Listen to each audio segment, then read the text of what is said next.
Mateo 7, versículo 7 y versículo 8 va a estar la lectura del día de hoy. Lo vamos a leer en el nombre de nuestro Señor Jesucristo. Amén. Dice: pedid y se os dará, buscad y hallaréis, llamad y se os abrirá. Porque todo aquel que pide, recibe, y el que busca, halla, y el que llama, se le abrirá. Vamos a hacer una oración. Padre amado que está en los cielos, Señor bendito, agradezco su bondad, su amor, gracias Señor. Ruego Padre por favor que usted dirija mis labios, Señor amado, mi alma, para saber explicar, Señor, para saber transmitir su mensaje, Señor Jesucristo.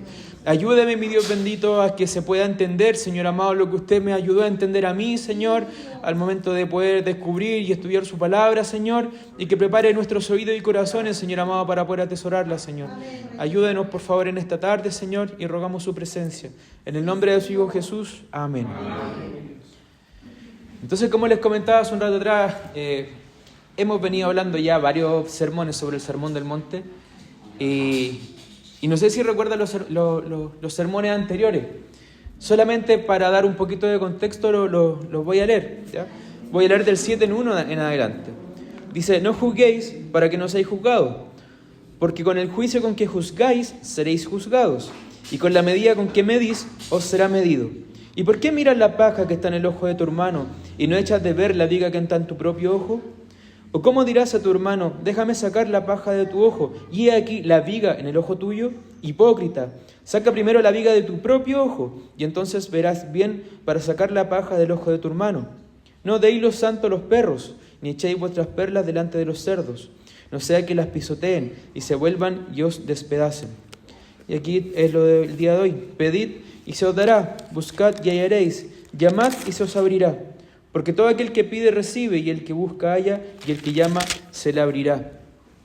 Si ustedes se dan cuenta, cuando empezamos a leer el versículo 7 en adelante, hay 3 verbos que destacan, ¿cierto? Y que están en un modo especial también en el momento en que el Señor Jesucristo lo está presentando. Primero dice: pedid, buscar, ¿cierto? Y llamar. Son 3 cosas básicas y esenciales. Amén. Y aquí el Señor lo está enfocando no solamente en una petición al aire, sino que lo está enfocando dentro del marco de la oración. ¿Ya? No es simplemente el clamor, no es simplemente una petición, ¿cierto? Que a lo mejor yo puedo hacer en la calle, en cualquier lugar, o a través de un papelito entregarlo en alguna iglesia para que oren por mí, sino que es algo continuo. ¿Ya? Es algo que va más allá. De hecho, el Señor Jesucristo aquí ni siquiera nos dice: ustedes que son hijos cuando quieran pueden pedir. O ustedes que ahora que se constituyen hijos de Dios, cuando quieran también lo pueden buscar. O cuando quieran, ¿cierto? Lo pueden llamar. Cristo no presenta de esa manera el mensaje. El Señor Jesucristo aquí se presenta de una manera que en nuestra oración, al mismo tiempo lo presenta como un mandamiento. ¿Ya? Pidan, deben pedir. Debemos pedir. No solamente pedir, también debemos buscar. No solamente debemos buscar, sino que también debemos llamar al Señor. Amén. De continuo. Así por lo menos lo enmarca en lo que es el primer versículo. ¿Ya? Esto se enmarca como... Hay 3 verbos que son clave en lo que vamos a tratar el día de hoy. Están en un presente continuo, ya que no es algo que en el mañana búscale o tú le buscaste, sino que búscale constantemente. Por eso que al momento de estar en un presente continuo, es un poquito más técnico lo que digo, pero en estar en un presente cierto fijo, es que todo el tiempo tenemos que estar buscándole, todo el tiempo tenemos que estar pidiéndole, todo el tiempo tenemos que estar llamándole. Amén. Se presenta por lo menos de esa manera, y se presenta de una manera imperativa que no es una lección que yo pueda tomar, no es un consejo que el Señor me da, es un mandamiento. ¿Ya? Amén. Primero que todo eso. Ahora, podríamos decir, esto se ve como un poco disasociado del mensaje anterior. Se ve como un poquito desconectado, ¿cierto?, de lo que hemos venido hablando anteriormente. Si se dieron cuenta, anteriormente se venía hablando sobre 2 temas, ¿cierto? Uno era de no juzgar a los demás, ¿cierto?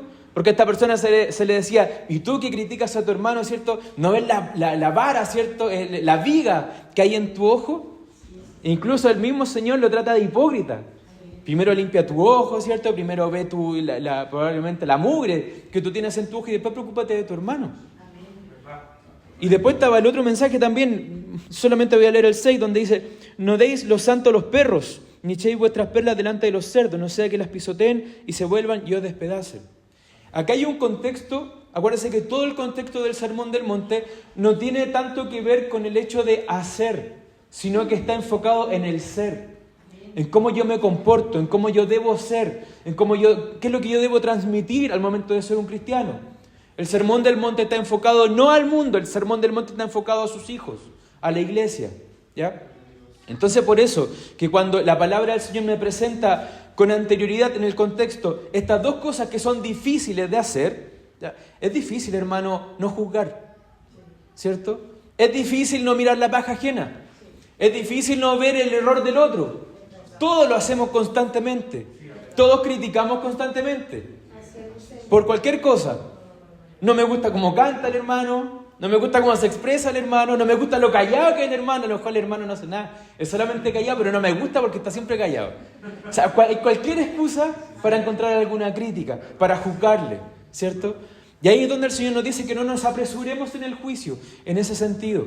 Sí debemos tener un juicio justo, sí debemos enjuiciar, ¿cierto? Y debemos tener esa discriminación para cuándo hacer un juicio de una manera correcta o no, ¿cierto? Pero si nuestro enfoque no está, ¿cierto?, en el ser, si nuestro enfoque no está puesto en el Señor, difícilmente vamos a tener un buen juicio. ¿Amén? Entonces, por eso, estando en ese contexto de difícil cumplimiento, es que el Señor Jesucristo levanta estos versículos que están acá, estos dos cortos versículos que estamos leyendo ahora, en donde Él mismo dice: pidan, ¿cierto? Pidan y se les dará. Señor, ¿se me dará una mansión? ¿Eso me estás diciendo? ¿Se me dará un yate? ¿Se me dará $1.000.000? ¿Se me acabarán todas las deudas? No.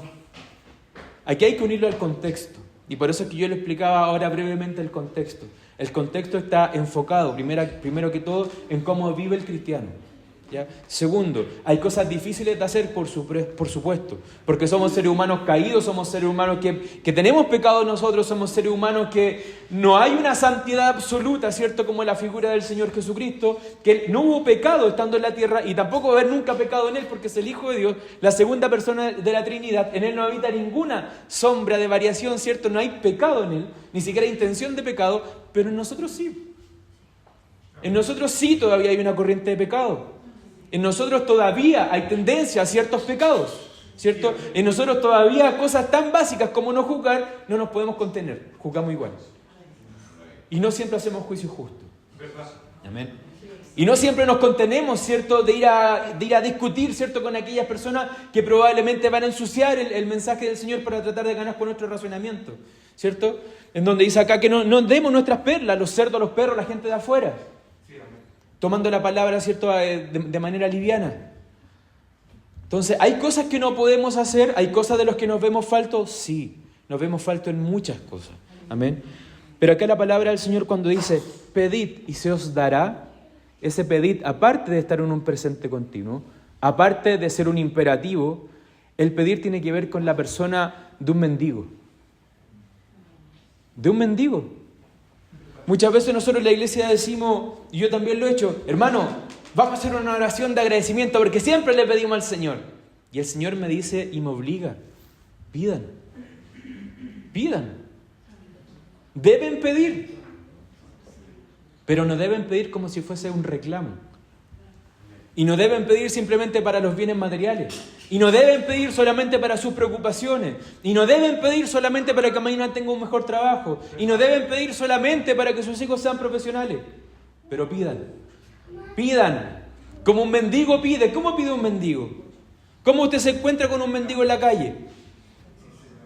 No ese que anda pidiendo moneditas, ¿cierto?, para comprar una cajita de vino, ¿cierto? No ese que le va a machetear, nosotros decimos machetear. No ese, ¿cierto?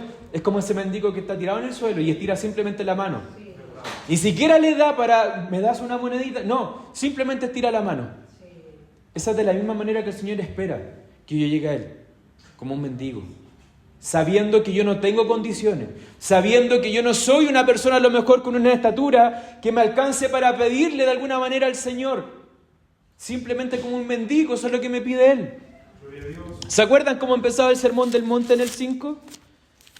Mire, voy a leer el Sermón del Monte desde el 5:1 en adelante. Dice: viendo la multitud, subió al monte, y sentándose, vinieron a él sus discípulos. Y abriendo su boca, les enseñaba diciendo: bienaventurados los pobres en espíritu, porque de ellos es el reino de los cielos. Un mendigo es un pobre o un rico. Es un pobre. Bienaventurados los pobres en espíritu. Bienaventurados los mendigos que piden todos los días. Bienaventurados los mendigos que saben que no tienen una fuerza espiritual mayor. Bienaventurados los que saben que todos los días van a pecar. Bienaventurados los que saben que no hay fuerzas en sus hombros, ¿cierto? Para llevar el peso de la palabra. Y que todos los días tienen que pedirme a mí, dice el Señor. Bienaventurados ellos, porque saben que en ellos no hay capacidad. Algo totalmente contrario a los fariseos, a los escribas, a los eruditos de ese tiempo. ¿Cierto? Acuérdense también del ejemplo de ese hombre que se paraba delante, ¿cierto? Y decía: gracias, Señor, porque yo no soy como eso, ¿cierto? No soy como el publicano, no soy como aquí y allá. No soy como esos pecadores. Gracias, Señor. ¿Qué decía el otro? Señor, ¿cierto? Sé propicio a mí. Y es como que se pegaba en el pecho y le dolía, ¿cierto? Y ahí se acongojaba en el suelo, porque sabía que era un pobre en espíritu. ¿Cuántos de los que están aquí y de los que escucharon este mensaje saben y admiten que son pobres en espíritu? Somos pobres en espíritu, hermano. Somos pobres. Y por eso el Señor, después de darnos todos estos consejos, estos mandamientos, estos principios del Sermón del Monte, es como que nos pone un peso. Seguimos caminando, nos pone más peso, más peso, más peso. Y llega un momento que decimos: Señor, yo no puedo llevar esto. Y aquí viene el salvavidas y el Señor me dice: pidan. No les estoy diciendo que pidan la última camioneta. No les estoy diciendo que pidan, ¿cierto?, para sus deleites, como dice en Santiago, que piden, pero piden mal. Para su deleite. Para su vida probablemente mundana. Hay muchas cosas que no son malas en el mundo, pero no son de primera necesidad. Amén. Una anécdota personal. Muchas veces yo me he encontrado también con problemas económicos. Y los problemas económicos a uno lo tiran para abajo. Porque uno es el dueño de la casa, ¿cierto? El hombre, el que trae el sustento, que tiene hijos. Y hay un montón de cosas por pagar, ¿cierto? Y de repente hay momentos en que uno le gustaría que a su hija tenga los mejores zapatos, ¿cierto? La mejor ropa, los mejores estudios y lo mejor de todo a los hijos. Y de repente uno no puede. No hay nomás. Y ahí uno se desanima, y uno empieza a conversar, y yo el otro día me ponía a conversar con el Señor, y habían cosas que me desanimaban. Y ahí es donde viene la palabra del Señor a uno a recordarle cosas. ¿No vale más la vida que la comida y el vestido? Estáis muy bendecido, Luis, y no te dais cuenta. Demasiado bendecido. ¿Cuándo te ha faltado la comida? Y yo: ay, Señor, nunca. ¿Cuándo te ha faltado el vestido? Nunca, Señor.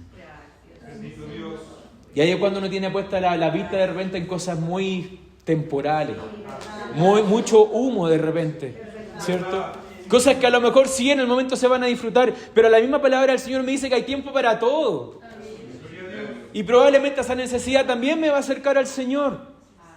Y nuevamente me va a invitar, ¿cierto?, a pedir y pedir y pedir. Voy a dar vuelta a esto que tengo algunos apuntes. Entonces, como primer punto, y eso quiero dejar como muy en claro, el creyente que ora, pide. Todos cuando oramos pedimos, ¿cierto? Ahora, yo no quiero que nos llevemos quizá un porcentaje de nuestra oración y decir: a ver, ¿cuánto es lo que pedimos? ¿Cuánto es lo que agradecemos, ¿cierto? O ¿qué es lo que pedimos en nuestro porcentaje? Pedimos por nuestro yo interior, por nuestro espíritu, por nuestra alma, por nuestro crecimiento espiritual, o pedimos simplemente por las necesidades del día a día. Pedimos por el pan nomás. Y ahí simplemente yo llevo a la pregunta, ahí usted respóndala en su corazón, ¿cierto? ¿Cuántas de esas cosas en mi petición, a lo mejor, muchas peticiones son justas, hermano? Hay peticiones justas, hay peticiones, por ejemplo, cuando uno está enfermo, cuando la mamá está enferma, el papá, cuando un hijo está enfermo, son peticiones justas delante del Señor. Y el Señor quiere precisamente eso, de que le pidamos delante de Él, de que nos acerquemos a Él. De que lleguemos delante de Él, ¿cierto? Y pidamos y pidamos y pidamos. De que todas esas cosas nosotros las podamos derramar delante de Él. ¿Dónde más las vamos a derramar? ¿Dónde más nos vamos a confiar? ¿Nos vamos a confiar en los caballos? ¿Nos vamos a confiar en el dinero? ¿Nos vamos a confiar en la tarjeta de crédito? ¿Nos vamos a confiar de que yo hago ejercicio todos los días por algo, diciendo eso a lo mejor me ahorro un ataque al corazón o alguna enfermedad? No. No me puedo apoyar en las cosas de esa manera. Mi fe no puede estar puesta en ese tipo de cosas temporales, mundanales. Mi fe, mi convicción, al igual que un mendigo, ¿cierto?, tiene que estar puesta sobre alguien más alto que él. El mendigo no le va a pedir a otro mendigo. El mendigo le va a pedir a alguien que tiene. El mendigo tampoco pide así a la loca, ¿cierto?, estirando simplemente la mano. ¿Sabe cuándo pasa alguien digno y pide? Levanta su mano. Probablemente no tiene tanto esfuerzo, no tiene mucha fuerza ya. No va a estar gastando ese esfuerzo todo el rato levantando la mano, probablemente no tiene tanto para comer. Nosotros igual, levantamos la mano delante del Señor para que el Señor sea quien nos dé y nos llene de su gracia y de su misericordia. Amén. Entonces, cuando nosotros somos de estos creyentes que oran y piden, nos constituimos justamente en esos pobres de espíritu, que saben que no tienen nada, pero lo quieren todo de Dios. Todo de Dios. Saben que la ropa que usan es Dios quien se la dio. Saben que la comida que hay en su casa, Dios fue quien se la dio. Saben que todos los días tienen un plato de comida y probablemente tienen provisión para un mes completo en su casa. Y saben que todo proviene del Señor. Amén. Eso es cierto, hermano. Ahora, yo esto también lo quiero contrarrestar porque hay iglesias que piensan que estos versículos de pedir es reclamarle al Señor. Reclame lo tuyo. Reclámalo porque te pertenece, porque eres hijo del rey, porque eres un sacerdote, porque eres aquí y allá, porque eres un vencedor. Reclámalo. Hermano, ¿quiénes somos nosotros para reclamar? ¿Quiénes somos nosotros para reclamar? ¿Tenemos un peso espiritual para reclamar? Tenemos tantas obras y tantas cosas que a lo mejor podemos tener ese ímpetu de reclamarle algo al Señor. Por supuesto que no, hermano. Esa iglesia están metida en el engaño. Suenan bonitos esos mensajes. A lo mejor, por supuesto, tienen una voz mucho más poderosa que yo para decir eso. Lo tienen con mucho más ímpetu, ¿cierto? Él reclama y no sé cómo lo hacen, pero tienen una fuerza interior muy fuerte. Yo no lo podría hacer, pero eso no es bíblico. El reclamar de esa manera no es bíblico. El reclamar de eso, de hecho, es una afrenta delante del Señor. Eso es ser indiferente frente a la gracia del Señor. Es ser un sin respeto delante de Dios. Y lo hacen supuestamente delante de un púlpito y un montón de gente gritando, ¿cierto? Y diciendo bien, probablemente otros danzando en ese reclamo delante del Señor. Y eso no es bíblico. Eso es humano. Y al mismo tiempo diabólico. Lo diabólico no siempre tiene que ver con cosas oscuras, ¿cierto? Y chivo y cuestiones con el satanismo, no. Lo diabólico tiene que ver todo lo que es contra el Señor. Y eso, tergiversar la palabra, es precisamente lo que Satanás hace. Tergiversar la palabra del Señor. Amén. El Señor nos invita y nos manda a pedir. Amén. El contexto está puesto sobre la petición espiritual de poder vivir una vida conforme a lo que el Señor nos pide. Amén. Sabe que vamos a caer, sabe que tenemos debilidades, porque somos justamente eso, pobres en espíritu, pero hay puesta sobre nosotros una bienaventuranza. Amén. ¿Qué no debemos dejar de hacer? Pedir. Si usted ve que ya no está pidiendo por nada, y justamente de su vida espiritual, cuidado, porque a lo mejor usted piensa que está muy bien. A lo mejor usted piensa que va caminando así, pero flash, ¿cierto? Y súper firme. A lo mejor no se pierde ningún servicio. ¿Dónde se está apoyando? ¿En los servicios? ¿En su fuerza? ¿En su oración? Hermano, sea el hermano que escuche este mensaje, el que va todos los días a la iglesia o el que va solamente el día domingo, debe pedir con la misma constancia. Debe pedir con la misma fuerza. Debe pedir con la misma entereza. Amén. Porque no es más uno que el otro. Uno no tiene mayor poder que el otro. Los dos son hijos de Dios. Y los dos también al mismo tiempo son mendigos y necesitan del Señor todos los días, a cada instante y en todo momento, y en cada una de las áreas de su vida. Cuando yo me subí acá al púlpito, ustedes saben, yo llevo harto años, pero llevo algunos años. Y todavía me pongo nervioso para subir. Porque de repente digo, Señor, ¿y si me equivoco en algo? ¿Y si salgo con algo que nada que ver, Señor? ¿Y si digo algo incorrecto? A pesar de que me haya preparado y los nervios me traicionen. Y uno se pone nervioso, hermano. Es un humano. Es un ser humano que sabe que también soy un mendigo aquí hablándole a otros mendigos. Y que lo que hacemos acá es pedirle constantemente al Señor. Y ahora los mendigos se están juntando los bienes para pedirle al Señor. Y es lo correcto que hay que hacer. Así como la iglesia es necesario constantemente como un hospital, la iglesia es necesaria también constantemente como un albergue para los mendigos. Amén. Eso es lo que somos, hermanos, delante de Él. Amén. Entonces, primero, el creyente que ora pide. Segundo, el creyente que ora busca. Amén. Busca constantemente. Hay un ejemplo en la palabra del Señor que se encuentra en Lucas. Vamos a ir a Lucas 15. Perdón un poquito. Lucas 15:8 dice: ¿O qué mujer que tiene 10 dracmas, si pierde una dracma, no enciende la lámpara y barra la casa y busca con diligencia hasta encontrarla? El que pide debe buscar también.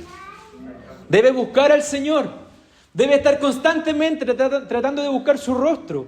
De hecho, miren, acá también en Daniel 9, yo lo tengo anotado acá. Daniel 9:1 dice: en el año primero de Darío, hijo de Asuero, de la nación de los Medos, que vino a ser rey sobre el reino de los caldeos, en el año primero de su reinado, yo, Daniel, miré atentamente los libros el número de los años de que habló Jehová al profeta Jeremías, que habían de cumplirse las desolaciones de Jerusalén en 70 años. Y volví mi rostro a Dios, el Señor, buscándole en oración y ruego, en ayuno, cilicio y ceniza, buscándole en oración y ruego. No es alguien que se queda así inerte, así inmóvil, quieto.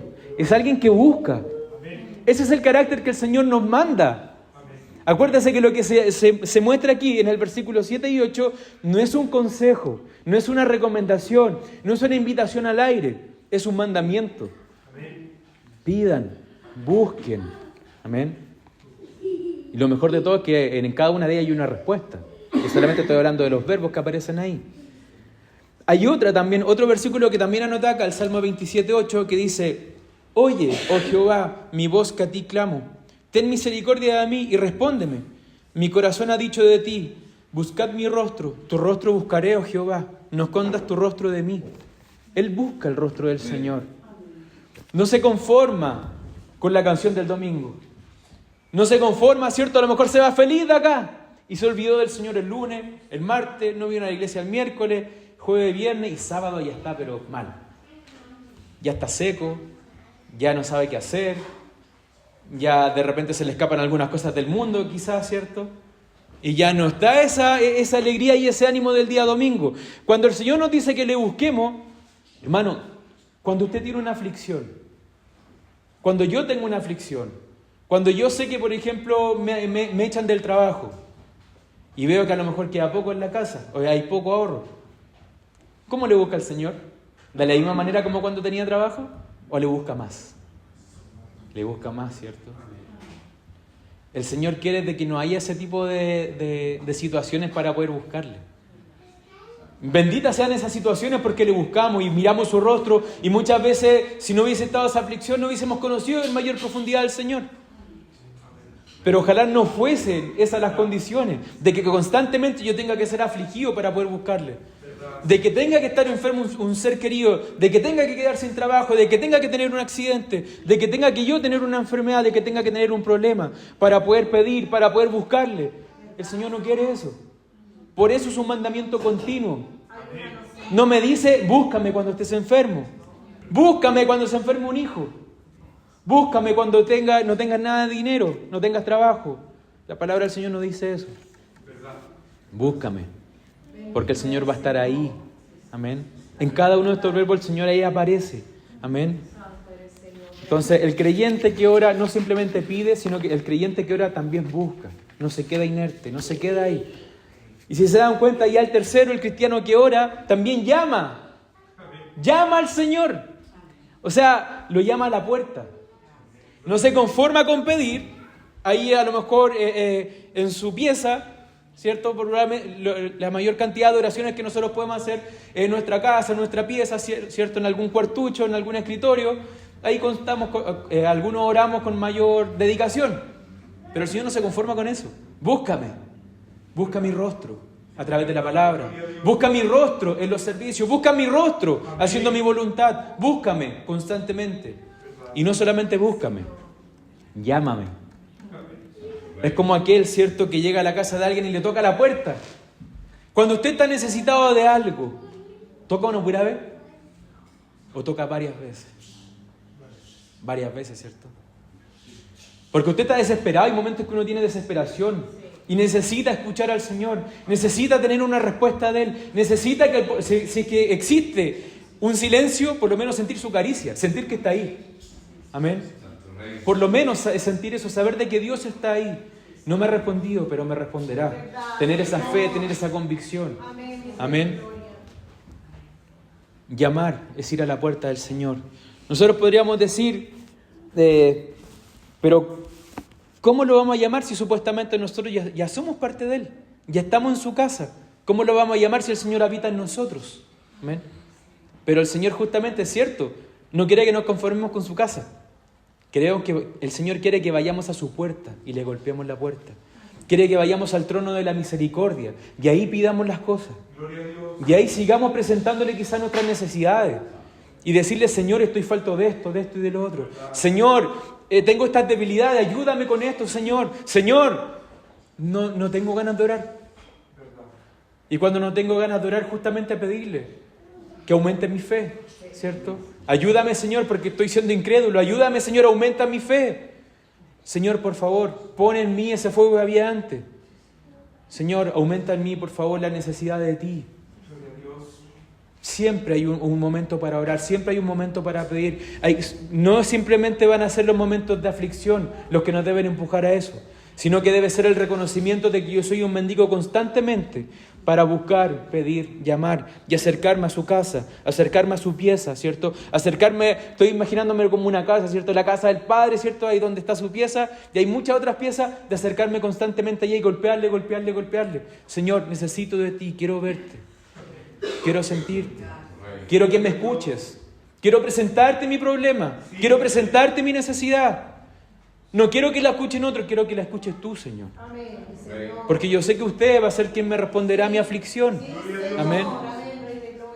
¿Se imagina, hermano, ser de esos que a lo mejor, no es de los que reclaman, ¿cierto? Que decíamos que los que simplemente pedían y hacían un montón de ruido dentro de la iglesia son los que reclaman. Está bien, no somos de esos.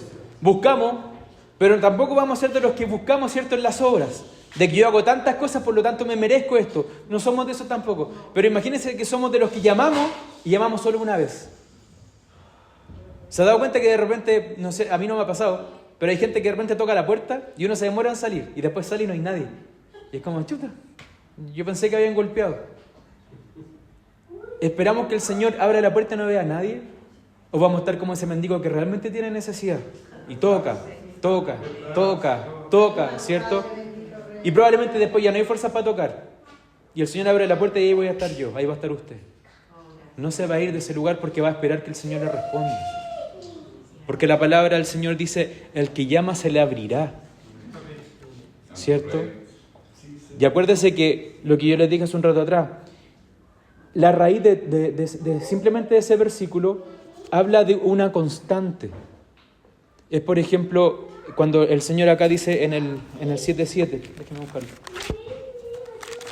Cuando el Señor dice en el 7:7, pedid y se os dará, es como que si dijera, persevera en pedir y se te dará, se os dará. Persiste en buscar, ¿cierto? Persiste en buscar y hallaréis. Persiste y continúa llamando y se te abrirá. Continuamente tienes que seguir haciendo eso. Esa es la perseverancia que caracteriza a un hijo del Señor, de uno y de otro. Esa es la perseverancia que debemos tener nosotros también en el caminar del día a día. Amén. Ahora, yo también decía y me enfocaba también en esto y decía, en el ejemplo, por ejemplo, en el ejemplo de Moisés, cuando Moisés también venía perseguido también por los egipcios, ¿cierto? Yo decía, ¿cómo habrá estado Moisés al momento de enfrentarse al Mar Rojo, ¿cierto? Cuando estaba entre la espada y la pared, el Señor lo había acompañado en todas partes, Pero ¿cómo hubiesen reaccionado un pueblo gigante al verse ahí encerrado? ¿Cómo reaccionar frente a ese momento? Probablemente algunos hubiesen dicho, no sé, arranque para donde puedan, a lo mejor dispérsense para todos lados. Otros hubiesen dicho, a lo mejor los más aguerridos, vamos a pelear, peleemos.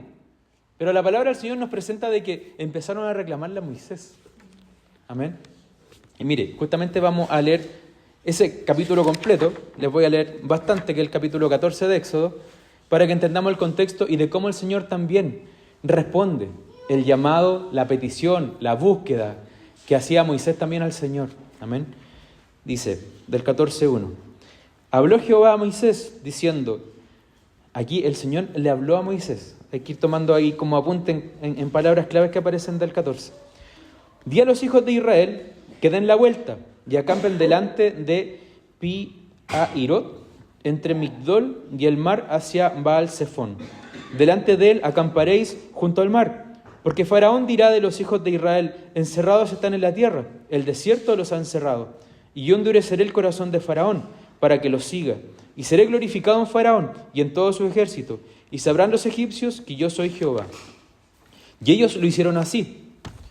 Y fue dado aviso al rey de Egipto, que el pueblo huía, y el corazón de Faraón y de sus siervos se volvió contra el pueblo. Y dijeron, ¿cómo hemos hecho esto de haber dejado ir a Israel para que no nos sirva?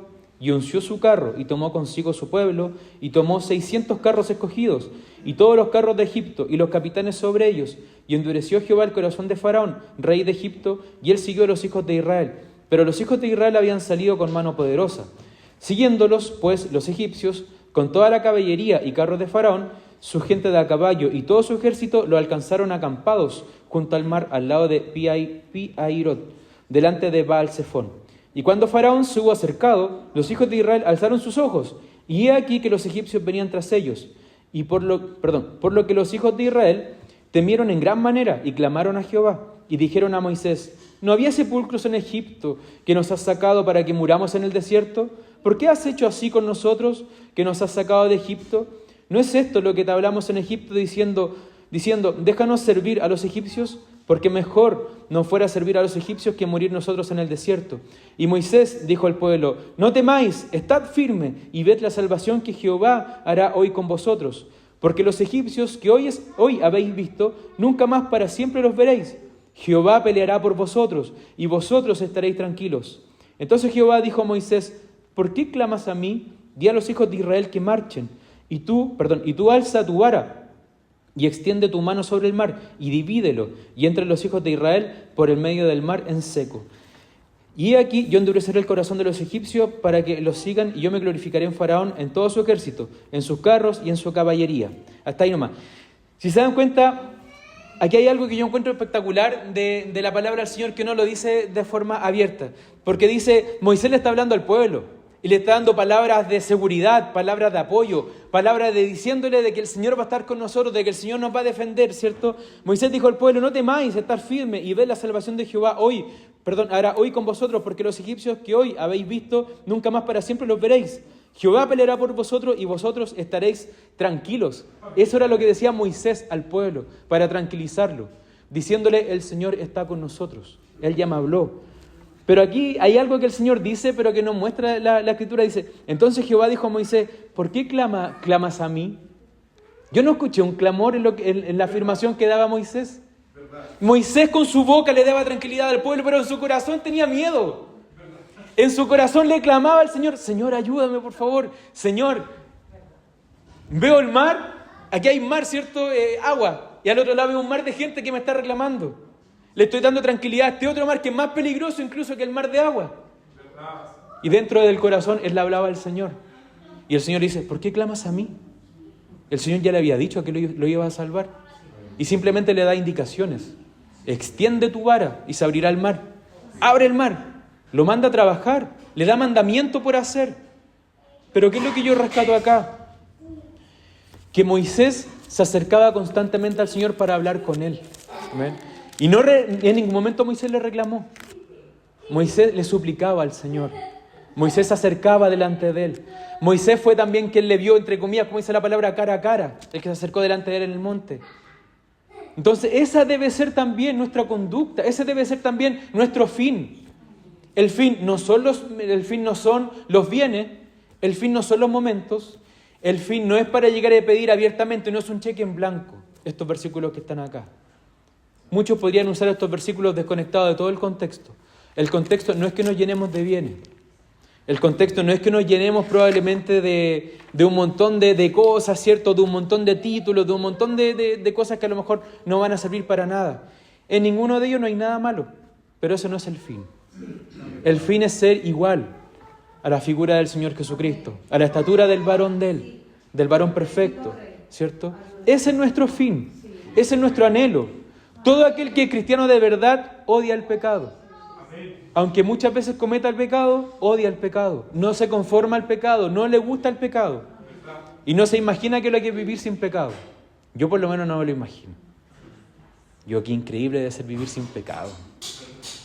Nunca hacer un mal, nunca más. Nunca más pensar mal. Nunca más criticar de manera errónea.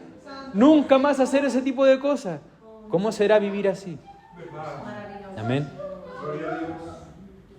Por eso el Señor enmarca esto, en pedir, buscar, llamar, ¿cierto? ¿A qué nos lleva también toda esta reflexión del día de hoy? Cuando nosotros pedimos al Señor, cuando nosotros buscamos al Señor, cuando nosotros llamamos al Señor, estamos más cerca de Él, ¿cierto? Nos lleva también a tener una esperanza, a esperar sin desesperar, a esperar continuamente en Él porque confiamos que Él nos responderá en algún momento. Amén. Y lo otro, que muchas veces no nos va a responder a lo mejor de la manera como nosotros queramos. Amén. Muchas veces nosotros vamos a pedir algo. Y esto ha pasado tristemente en algunas iglesias. Algunos hermanos creen que todo se justifica mediante el pensamiento que ellos puedan tener. La fe no es simplemente un estado mental. También va asociada con acciones. También va asociada con el corazón. La palabra del Señor dice que se cree con fe, ¿cierto? Desde el corazón, no simplemente desde el intelecto. Y muchas veces cuando pasa en iglesias que hay a lo mejor algún hermano enfermo, algún familiar enfermo, algún pastor enfermo, quien sea, y los hermanos piensan que pensando en que él se va a sanar, la oración va a ser respondida en sanidad. Y muchas veces no es eso. Muchas veces pasa que esa persona fallece, o que esa persona empeora, pero no alcanzan a ver más allá de sus narices, de que el fin de eso no era la sanidad, de que el fin de eso era rescatar un montón de incrédulos, de que el fin de eso era aumentar la fe de los que estaban pidiendo sanidad, era de que conozcan al Señor más allá de la enfermedad, de que hay una vida más allá de esta vida. Amén. Entonces, el pedir, el buscar, el hallar, es esperar sin desesperar. Es esperar confiadamente que Dios responderá. Amén. De hecho, si ustedes se dan cuenta, aquí en Efesios 3:20 dice, y aquel que es poderoso para hacer todas las cosas, mucho más abundantemente de lo que pedimos o entendemos, según el poder que actúa en nosotros. De repente nosotros pedimos una cosa y el Señor no lo cumple. Y después de largos años entendemos del por qué el Señor prefirió el otro camino. Y a lo mejor el otro camino fue mucho más sabio, fue mucho más enriquecedor. Yo al Señor le pedí muchas veces de que desapareciera el tumor de la Amanda cuando se enfermó. Yo quería ver un milagro así. Yo esperaba ver un milagro así. Pero no llegó. No llegó. Y se lo pedí mucho. Se lo pedí, lo busqué, lo llamé, lloré. Me entristecí, estuve en momentos depresivos también. Y el tumor no desapareció. El tumor siguió ahí.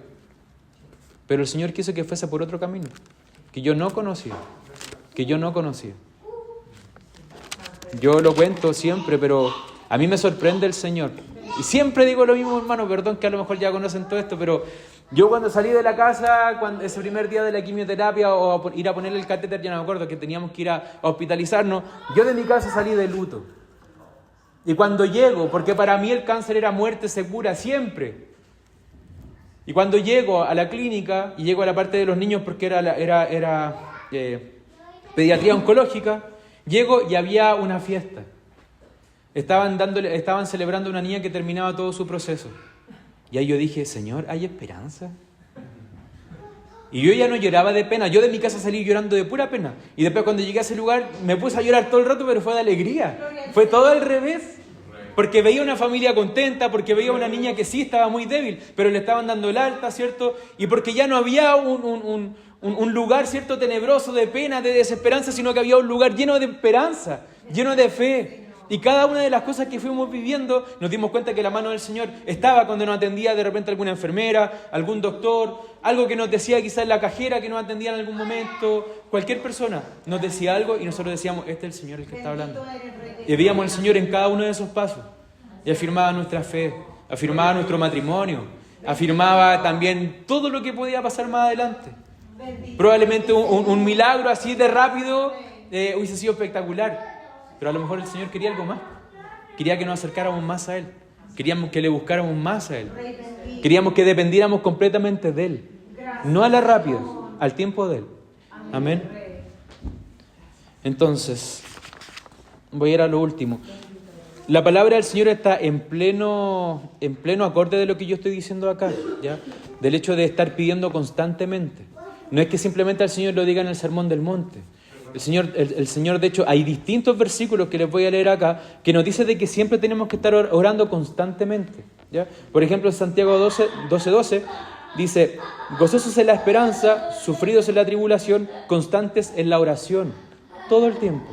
Efesios 5:20 dice, dando siempre gracias a Dios por todo, al Dios y Padre, en el nombre de nuestro Señor Jesucristo, dando gracias obviamente en oración. Efesios 6:18, orando en todo tiempo con toda oración y súplica en el Espíritu, y velando en ello con toda perseverancia y súplica por todos los santos. Colosenses 4:2, perseverad en la oración, velando en ella con acción de gracia. Primera de Tesalonicenses 5, del 17 al 18, orad sin cesar, dad gracias en todo, porque esta es la voluntad de Dios para con vosotros en Cristo Jesús. Amén. Entonces, la perseverancia evidencia la verdadera fe. Amén. Por lo menos eso lo dice en Hebreo del 10:37 en adelante, dice, porque aún un poquito, y el que ha de venir vendrá, y no tardará, mas el justo vivirá por fe. Y si retrocediere, no agradará a mi alma. El Señor quiere también de que nuestras oraciones siempre vayan en perseverancia. ¿Desea que sus hijos lleguen? ¿Desea que sus seres queridos lleguen? ¿Desea cambiar usted el mal que hay en su corazón? ¿Desea vencer el pecado que todo el tiempo lo tira al suelo? Perseveremos. Perseveremos en la oración. No perseveremos en el plan mágico de 5 días sin esto y lo va a cumplir, o 21 días. Hay puro marketing de repente en las cosas. El Señor en la Biblia no nos vende marketing, no nos vende publicidad. El Señor nos dice, persevera en la oración. Pídeme, búscame, llámame. Solamente en Él tendremos libertad. Amén. Y aquí voy a hacer un resumen de todo lo que he hablado, hermano, para ya finalizar el mensaje del día de hoy. Vuelvo a recalcar que si algún día a usted le predican este versículo de una manera errónea, de que usted puede pedir lo que quiere, como un cheque en blanco, no lo crea. Como hijos del Señor podemos pedir, es cierto, pero no pidamos mal. Pidamos con sabiduría, pidamos las cosas justas. Agradezcamos incluso lo que no pedimos, porque muchas veces el Señor nos bendice con cosas que no pedimos, porque nos bendice más de lo que nosotros pensamos y creemos. Amén. Pero no crea que esto es un cheque en blanco. No desconecte la palabra de lo que dice anteriormente y de lo que dirá más adelante. Acuérdese que el Sermón del Monte ataca su ser como hijo del Señor. Amén. Entonces, haciendo un resumen. Primero, la palabra nos muestra claramente que para pedir, buscar y llamar debemos ser sus hijos. Eso es fundamental. Esta predicación no va para el mundo completo. Esta predicación es para la iglesia. ¿Ya? Primero, ¿usted es hijo del Señor? Sí. Pida. Está en su libertad y en su derecho. Pida. Gracias. Busque y llame. ¿Ya?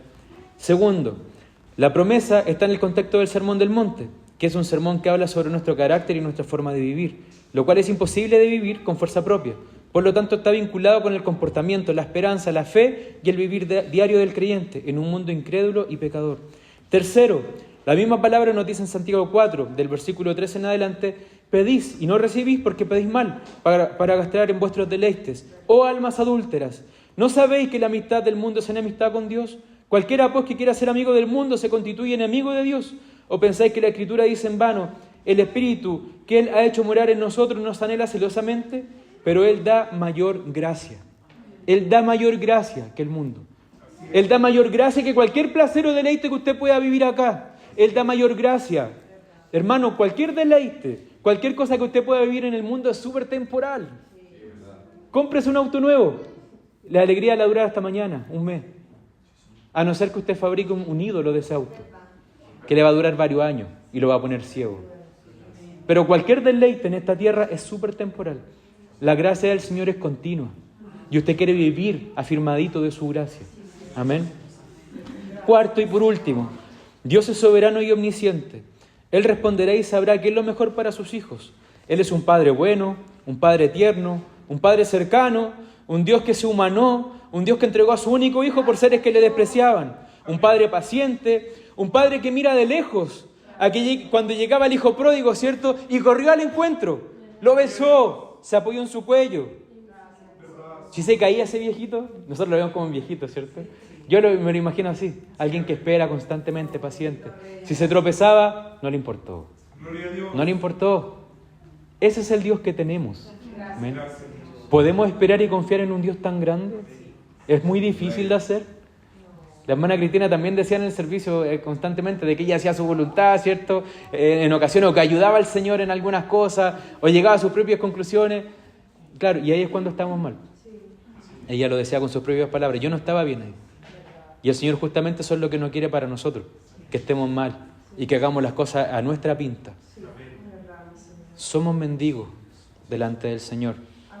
Y el Señor nos dice que constantemente pidamos, le busquemos y le llamemos, porque Él va a responder. Amén. Voy a leer los versículos nuevamente para que los tengamos presentes para el próximo sermón. Pedid y se os dará, buscad y hallaréis, llamad y se os abrirá. Lo último, pensaba leerlo simplemente, pero se me iba una cosita. Pedid y se os dará. Quizás no se le dé lo que esté pidiendo, pero el Señor va a ser sabio y le va a dar mejor todavía. En un momento va a pensar que a lo mejor no es lo mejor, pero camina algunos años y se va a dar cuenta que va a ser lo mejor que le puede haber pasado, porque tiene un Padre bueno. Amén. Porque todo aquel que pide recibe, y el que busca halla, y el que llama se le abrirá. Amén. Esta es la palabra del Señor, hermano, y que el Señor nos bendiga a su iglesia. Amén. Vamos a ponernos de pie, vamos a hacer una oración. Padre amado que está en los cielos, Señor, le damos gracias por su palabra, Señor Jesucristo. Gracias, mi Dios amado, porque constantemente vemos su carácter, Señor amado, su forma de ser, su forma de comunicarse con nosotros, su gran poder, Señor amado. Y usted se muestra así, Padre amado, tan grande delante de nosotros, Señor. Su palabra nos manda, Señor amado, ni siquiera nos aconseja, Señor, ni siquiera nos da una invitación libre, Señor. Nos manda a pedir, Señor Jesucristo, a pedir, mi Dios bendito. Todo aquel que le ama, Señor amado, pedirá, Señor, porque ninguno nos conformamos con lo que somos actualmente, Señor amado. Queremos seguir creciendo, Señor Jesucristo. Estoy seguro que Pablo, Timoteo, Señor amado, Pedro, pedían constantemente, mi Dios bendito, ser más parecido a usted, Señor amado. Dejar atrás el mundo, Señor amado, dejar atrás su propia persona, Señor, para ser igual a usted, Señor Jesucristo. Ayúdenos, mi Dios bendito, que nuestras peticiones, Señor, que nuestra búsqueda, que nuestras llamadas, Señor Jesucristo, están enfocadas primeramente en usted, Señor Jesucristo, en su persona, Señor amado, en nuestra vida espiritual, mi Dios bendito, y que cada una de nuestras peticiones, Señor Jesucristo, se afirme justamente de ello, Señor. No pedir por pedir, Señor Jesucristo. No desanimarnos, Señor Jesucristo, si pedimos un nuevo trabajo y usted no nos responde, Señor. No desanimarnos, Señor Jesucristo, si le estamos pidiendo un auto, una casa o lo que sea, Señor amado, y usted no nos responde. No desanimarnos por ese tipo de cosas, Señor. Confiar en que usted sabe cada una de nuestras necesidades, Señor, y responderá, mi Dios bendito, según la medida que usted determine, Señor. Y saber que no estamos confiando en un Dios tirano, Señor, sino que en un Dios cercano, Señor Jesucristo, que se acerca a nosotros, Señor, y nos besa, Señor amado, y nos abraza, Señor, porque nos ama, Señor. Muchas gracias, Señor amado. Ayúdenos a ver más allá de estos ojos, Señor amado. Ayúdenos a ver primero que todo, Señor amado, a través de los lentes de su palabra, Señor amado, para poder comprenderle, para poder entenderle y para poder gozarnos, Señor, en su persona y en su gracia, Señor. Le damos gracias por todo, Señor. Le rogamos que esta palabra viva en nuestro corazón, Señor, y que ella también nos brinde esperanza, Señor amado, en el día a día. Damos gracias por su misericordia. En el nombre de su Hijo Jesús. Amén.